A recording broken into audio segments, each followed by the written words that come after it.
नमस्कार दोस्तों, मैं प्रिंस सैनी आपका स्वागत करता हूं हमारे चैनल लर्न एंड ग्रो में। आज हम बात करेंगे electric field intensity due to a group of charges. इससे पहले हमने बात की थी electric field intensity due to a point charge. तो यहाँ पर ग्रुप ऑफ चार्जेस हैं। ग्रुप ऑफ चार्जेस यानी कि काफ़ी सारे चार्जेस हैं, उनका एक ग्रुप बना हुआ है। तो इसके अंदर जो इलेक्ट्रिक फील्ड इंटेंसिटी होती है किसी भी पॉइंट पर अगर हम निकालते हैं due to group of point charges के कारण, तो किसके बराबर होती है? Vector sum of electric field intensities के। यानी कि जितने भी चार्जेस हैं ग्रुप के अंदर, तो हम वहां पर वेक्टर सम करेंगे इलेक्ट्रिक फील्ड इंटेंसिटीज का ड्यू टू इंडिविजुअल चार्जेस। यानी कि हर एक चार्जेस की इलेक्ट्रिक फील्ड इंटेंसिटी को देखेंगे, फिर जो है सबकी निकालेंगे बारी बारी से और फिर उनको सम करेंगे उसी पॉइंट के ऊपर जिसके ऊपर हमें निकालनी है, यानी कि जिसके ऊपर उसका इफेक्ट निकालना है। जैसे मान लीजिए एक स्ट्रेट पाथ ले लेते हैं हम समझने के लिए।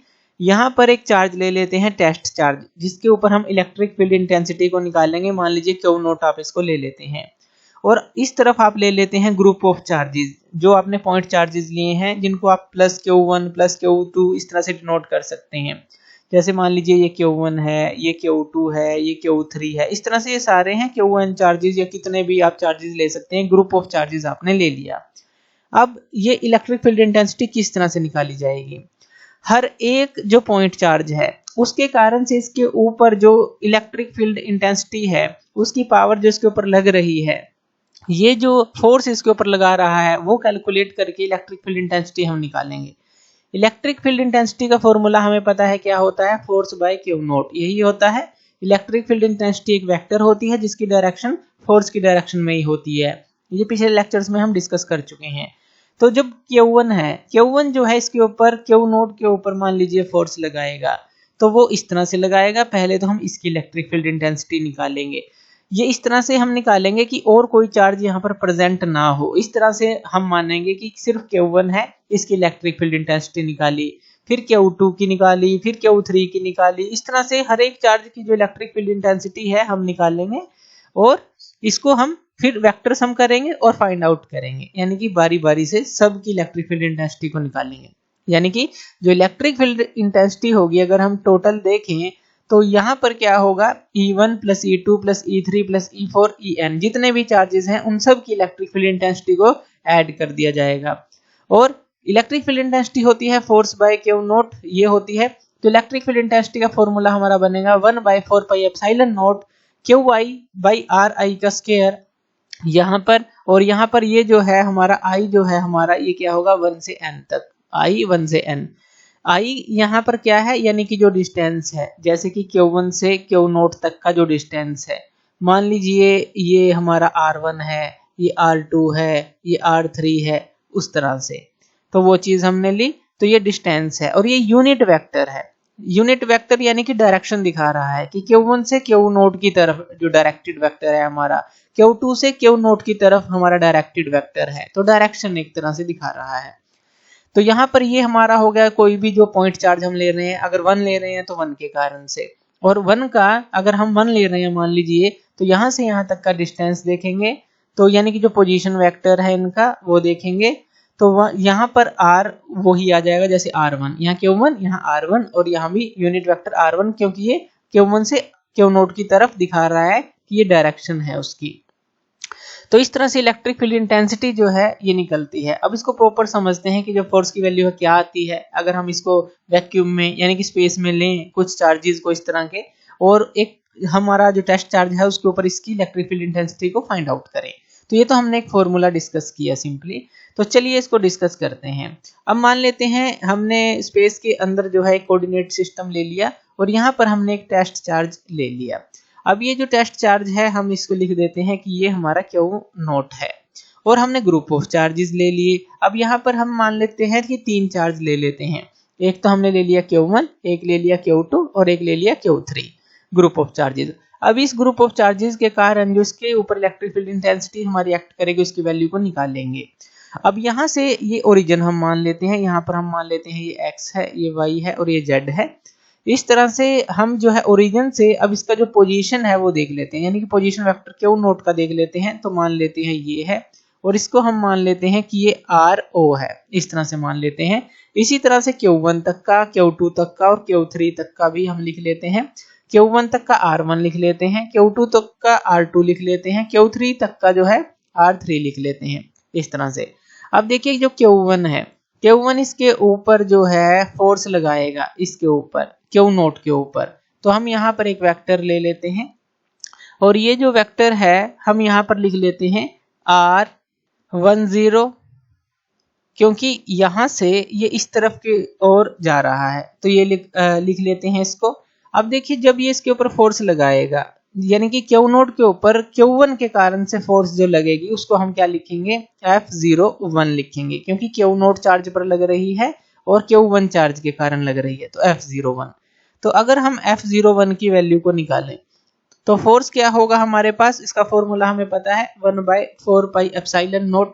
और यहाँ पर दोनों चार्जेस जो है यानी कि जो Q1 और Q0 इन दोनों का प्रोडक्ट आ जाएगा और जो इनका डिस्टेंस है उसका स्क्वायर आ जाएगा। यानी कि ये डिस्टेंस क्या है इन दोनों के बीच का, जो हमने R10 से दिखाया है, तो R10 जो है तो इसका हमारे पास स्क्वायर आ जाएगा और यहाँ पर यूनिट वेक्टर आ जाएगा, ये भी क्या आएगा R10, क्योंकि ये यहाँ से यहाँ की तरफ डायरेक्टेड हमने दिखाया है।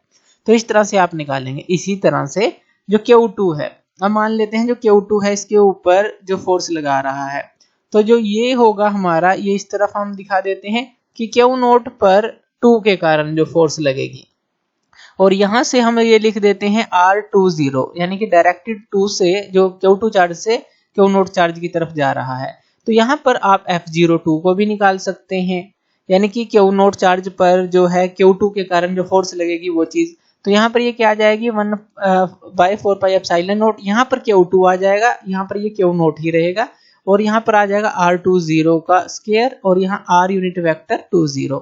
तो इस तरह से मान लीजिए आपने फर्स्ट लिख ली इक्वेशन, ये सेकंड लिख ली। इसी तरह से कोई भी चार्ज हो, मान लीजिए आपका जो Q3 है उसके कारण से भी आप निकाल सकते हैं, Q4 सबके कारण से आप निकाल सकते हैं। फिर हम क्या करेंगे, इन सब को जो है ऐड कर देंगे और जब आप इनको ऐड करेंगे तो हमारे पास जो टोटल यानी कि फोर्स अगर हम देखें तो वो हमारे पास क्या आएगा, मान लीजिए हम इसको F0 लिख लेते हैं जो टोटल फोर्स है।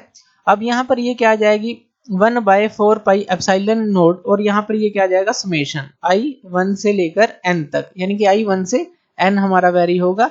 और यहाँ पर आ जाएगा जो Q0 है, सॉरी ये स्मॉल है, Q0 है और उसके ऊपर जो भी चार्जेस के कारण फोर्स लगेगी, जैसे QI 1 के कारण, 2 के कारण, 3 के कारण, जो भी यहाँ पर लगेगी। और यहाँ पर हम लिख देंगे जो स्क्वायर है I0, इस तरह से।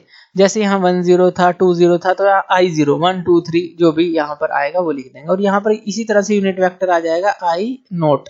तो इस तरह से ये समेशन के अंदर हमारे पास आ जाएगा। ये तो फोर्स की वैल्यू आई। अब यह F लिख लीजिए आप इसको। अब इलेक्ट्रिक फील्ड इंटेंसिटी हमारे पास क्या होती है, वो होती है F डिवाइड बाई Q0, यही होती है हमारे पास। तो इसको हम Q0 से डिवाइड कर देंगे और जैसे ही हम इसको Q0 से डिवाइड करेंगे, यानी कि ये जो Q0 है यहाँ से कैंसिल आउट हो जाएगा, ये जो Q0 है इलेक्ट्रिक फील्ड इंटेंसिटी के लिए, तो ये Q0 हमारा कैंसिल हो जाएगा। और यहाँ पर आप इसको क्या लिख सकते हैं 1/4πε0 समेशन I जो है हमारा 1 से N, और यहाँ पर ये क्या आ जाएगा QI आ जाएगा। अब एक और चीज यहाँ पर आप ट्रांसफॉर्म कर सकते हैं, यानी कि जो RIO है तो आप इसको कैसे लिख सकते हैं RO minus RI, RO minus RI ऐसे लिख सकते हैं जो RIO है। तो इस तरह से आप इसको लिख सकते हैं, मैग्नीट्यूड में लिख सकते हैं और उसका स्क्वायर कर सकते हैं। तो एक तो ये लिख सकते हैं। इसी तरह से जो यूनिट वेक्टर है, ये जो यूनिट वेक्टर है ये क्या होता है, यूनिट वेक्टर का फॉर्मूला होता है हमारे पास कि उसी का वेक्टर और उसी का मैग्नीट्यूड ये इसके बराबर होता है यूनिट वेक्टर।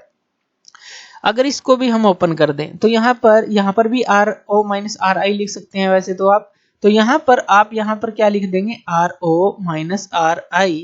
अगर हम इसको इस वेक्टर फॉर्म में लिखते हैं तो मैग्नीट्यूड ले लेते हैं और यहाँ पर क्यूब लिख देते हैं। यहाँ स्क्वायर था, क्यूब क्यों कर दिया, क्योंकि इसको भी हमने ओपन कर लिया है। इसको ओपन करने का क्या मतलब है कि डिवाइड में ये मैग्नीट्यूड ही आया हमारा जो इससे मल्टीप्लाई हो जाएगा और यहाँ पर ये वेक्टर फॉर्म में रह गया। यानी कि आप इसको क्या लिख सकते हैं, यहाँ पर आप इसको लिख सकते हैं RO माइनस RI। तो इस तरह से भी आप इसको लिख सकते हैं ब्रैकेट के अंदर, यहाँ ये ब्रैकेट के अंदर आ जाएगा। तो इस तरह से हमने इसको भी ओपन कर लिया और इसको भी ओपन करके इस तरह से लिख लिया, और ये इसकी फॉर्म को जब यहाँ लिखा तो यहाँ क्यूब आ गया। तो यानी कि इलेक्ट्रिक फील्ड इंटेंसिटी को जो है आप इस फॉर्मूले से निकाल सकते हैं। अगर आप फोर्सेज निकाल सकते हैं पहले, फिर इलेक्ट्रिक फील्ड इंटेंसिटी आप निकाल सकते हैं। अब इलेक्ट्रिक फील्ड इंटेंसिटी हमें पता है वेक्टर फॉर्म है, और एक पॉइंट से दूसरे पॉइंट पर वो वेरी होती रहती है अगर हम स्पेस की बात करते हैं। इसकी वैल्यू किसके ऊपर डिपेंड करती है? पोजीशन ऑफ जो पॉइंट चार्ज है वो कहाँ पर है, तो उसके ऊपर ये डिपेंड करती है। और अगर हमें डायरेक्शन निकालनी हो, जो हमारी ई की डायरेक्शन है, इलेक्ट्रिक फील्ड इंटेंसिटी की डायरेक्शन है, तो वो क्या होगी due to group of charges के कारण, तो वो उसके लिए हमें पॉलीगन लॉ ऑफ वेक्टर जो है अप्लाई करना पड़ेगा, उसके थ्रू ही हम उसको निकाल पाएंगे। तो थैंक यू वीडियो देखने के लिए, और इसी तरह की वीडियोस के लिए आप हमारे चैनल लर्न एंड ग्रो पे हमें सब्सक्राइब कर सकते हैं। धन्यवाद।